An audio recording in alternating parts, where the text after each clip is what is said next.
Hi. I have a sister, and we're not very close. And that's because she died 52 years ago. That's on her. I know, she died before I was born. And I am the youngest of 5 children, and she was the baby that came before me and my older sister. And back in the 60s, when my mother was pregnant, she knew she was going through a difficult pregnancy, and there were complications.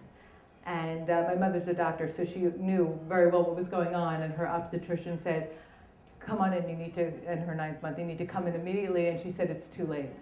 I haven't felt this baby kick in 2 days. And she ended up giving birth to a stillborn. And we're Jewish, and when you give birth to a stillborn, there's lots of different rules than when you give birth to a child that dies. You don't sit shiva, you don't even have a funeral, but you bury the baby. And there was a a cemetery in Long Island, close to where we lived, and they sent the baby there, and she ordered a marker that said, just like baby girl Heyman.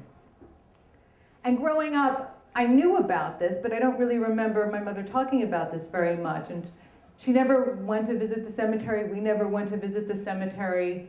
And I always thought that was really cold. Like, when you're a teenager, like, my mom's such a bitch, how cold is she? I know, it's horrible, but that's what you think, because, and so she didn't really talk about this baby that died. But I knew. And my mother is now 82, and my father's 92. And my sister and I are executors of their estate. And they're 82 and they're 92. So we're like, what are you gonna do? What do you want? Let's talk about this stuff. And they haven't lived in New York in like 20 years.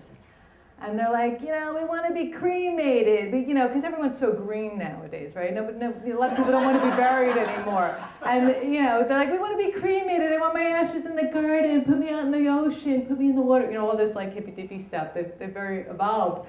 But they have this family plot in Long Island, like 7 spots. And I'm like, well, what is this? Like, that's what you did in those days. And Long Island's very populated, and those spots are worth a lot of money now. And the cemetery offered to sell them back to us at like $3,000, but there's these, websites like Grave Solutions, true, where you could put them on, and we think they're worth about like $20,000. So we're trying to sell them now. It's all true. But baby girl Heyman is still there. And with the internet, it's amazing because you can look online, and my sister, God bless her soul, she's calling up the Undertaker. I want to know where baby girl Heyman is. I'm like, we'll send you the map, we'll tell you the plot. And we find out, we tell our mother, she's right up against the Southern State Parkway. Well, I don't like that, says my mother 52 years later, after she never went to visit. But this is where she is. And so my sister somehow talked the Undertaker to take a picture of the marker. And none of us had ever seen it. And it's just a really plain marker, and it just says baby Heyman. And it's right there. And so she sends it to everyone in our family. And my mother looks at it, and I could tell she's really moved by this. And for the longest amount of time, I always used to think, she's so cold. She's a cold woman. She doesn't even care. But I realize now, like a mother myself, that some things are just so hard to think about that you have to compartmentalize them, right? Or else you just won't go on. And at the time when she had this stillborn, she had 4 kids at home. It's like she couldn't really give herself that luxury of grieving for this baby. And so my sister sends me the picture, and we're curious. And I started thinking about all these things about this sister that I never had.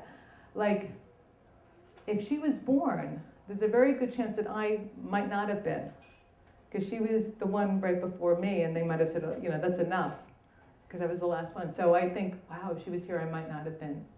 And then I also think if she was born, there was a very good chance she could have been born with some handicaps. And I think, what might that have been like for my family to deal with that? And would that have made us more sensitive in some ways and a better people, maybe a little bit more understanding?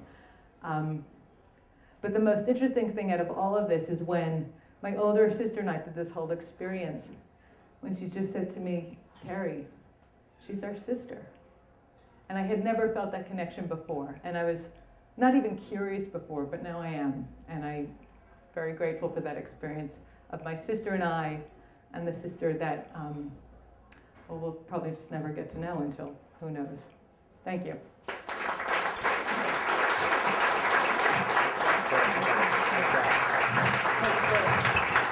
Mary, everybody.